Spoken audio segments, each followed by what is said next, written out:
Every morning, Marcus Aurelius asked himself one question: will I rise with purpose or waste the gift of a new day? What if your morning routine wasn't just a habit, but a battle-tested ritual, a Stoic system forged to build unshakable discipline, one decision at a time? In this video, you'll discover how to craft a morning ritual so powerful it could anchor your entire life. Lesson 1. Begin with Memento Mori. Before the world wakes up, there's silence, a rare moment where you can confront the truth. You will die. Maybe not today, but one day, your body will return to the earth. Your name will fade from memory, and all your excuses will be meaningless. Unless you choose to act now. The ancient Stoics didn't contemplate death to be morbid. They did it to eliminate weakness. Marcus Aurelius wrote, "You could leave life right now. Let that determine what you do, say, and think." By facing death first thing in the morning, you rewire your brain for discipline. You stop chasing comfort. You stop negotiating with your alarm clock.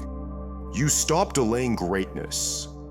Memento Mori reminds you. That scroll you can't stop checking, it's stealing your life. That workout you're skipping, it's a moment you'll never get back. That habit you promised to build, you only get so many mornings to make it real. Discipline isn't just about grit, it's about clarity. And there is no greater clarity than remembering this morning could be your last. So, how will you rise today? Lesson 2. Set your internal command through journaling. After facing death, you don't scroll. You don't reach for distraction. You reach for your weapon, your journal. This is not a place for fluff or positive affirmations. It's a battlefield map, a mirror, a manual for becoming the man you're meant to be. The greatest Stoics made journaling their daily ritual of war. Seneca used it to confront his fears, writing, "We suffer more in imagination than in reality." Epictetus questioned himself daily, demanding, "Am I acting like a philosopher or a fraud?" Marcus Aurelius didn't write to an audience. He wrote to hold himself accountable, to check his ego, to realign his actions, to remember his principles. Your morning journal should do the same. Sit down, breathe. Ask yourself, what weakness am I battling today? What values must I defend, no matter the cost? What temptation will I overcome with reason, not impulse? Write as if your future self is watching. Because he is.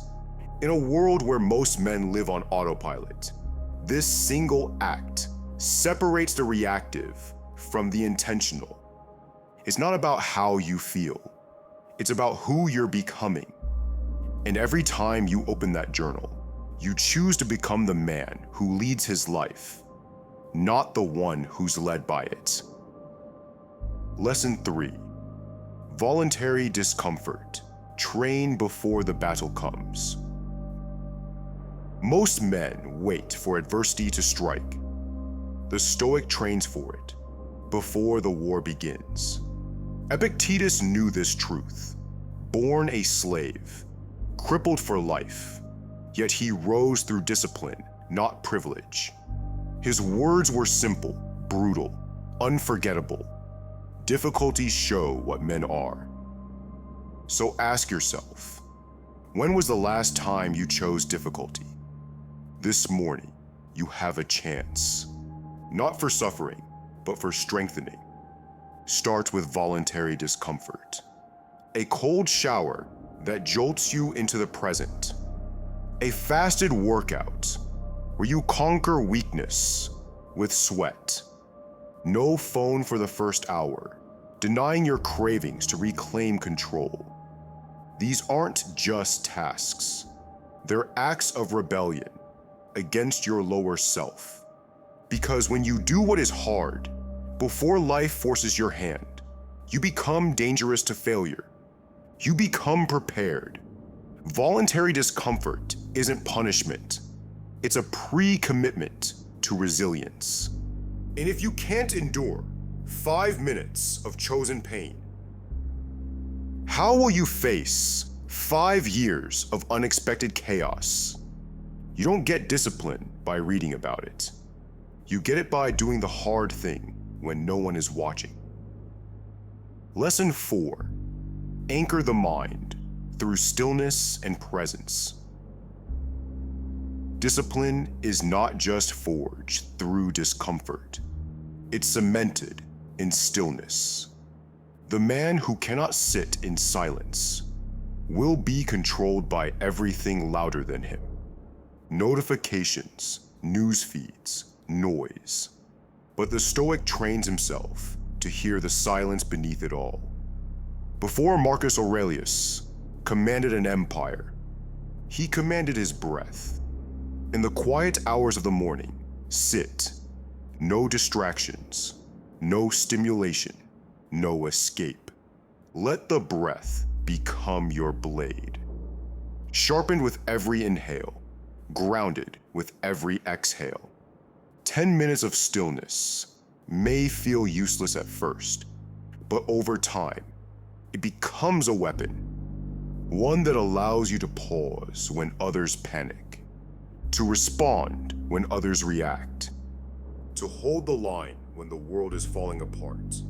Stillness is not passive. It's where warriors reset their mind before battle.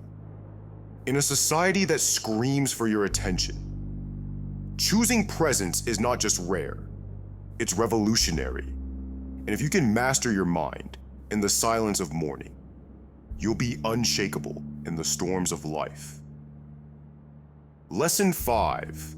Revisit the wisdom, a daily dose of Stoic clarity. Once your body is grounded and your mind is still, you're finally ready to receive something most people never touch in a lifetime: wisdom. Not trends, not opinions, but timeless principles that cut through the noise of the modern world. The Stoics wrote for battle, not with swords, but with the chaos of the mind. And their words still hit like iron today. When Marcus Aurelius writes, "Waste no more time arguing what a good man should be. Be one." He's calling you out right now.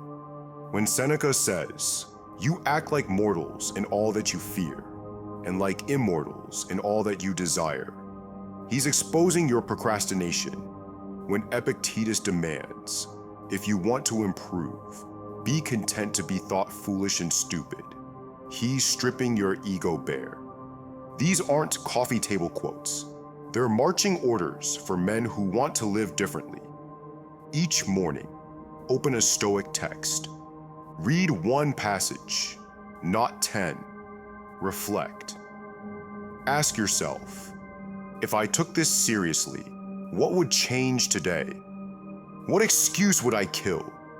What fear would I confront?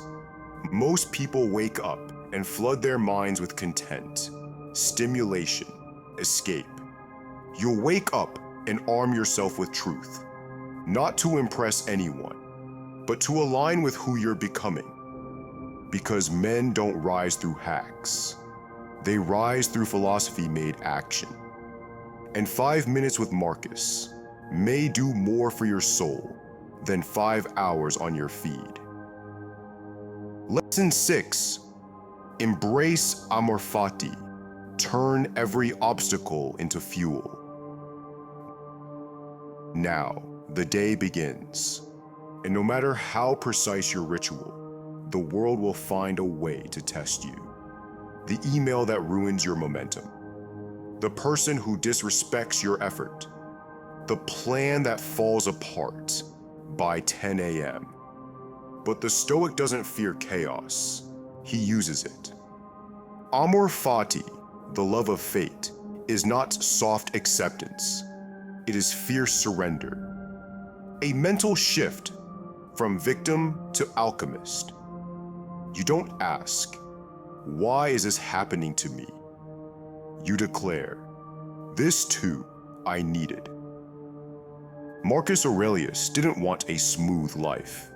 He wanted a meaningful one where pain was a lesson, failure was a forge, and adversity was the architect of his soul. So when the world hits you, today, as it will, welcome it. That's your training ground, your invitation to rise. The Stoic ritual does not end at the door, it begins there. And when life throws fire, you don't run.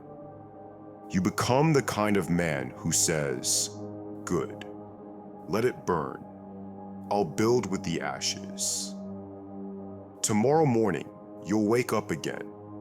And when you do, the question will return. Will I rise with discipline or delay? Will I lead myself or follow the noise? Will I live like a Stoic or drift like the rest? The world doesn't care what you say. It only sees what you choose. So don't just remember these rituals, live them. And when the next challenge comes, because it will, you'll be ready.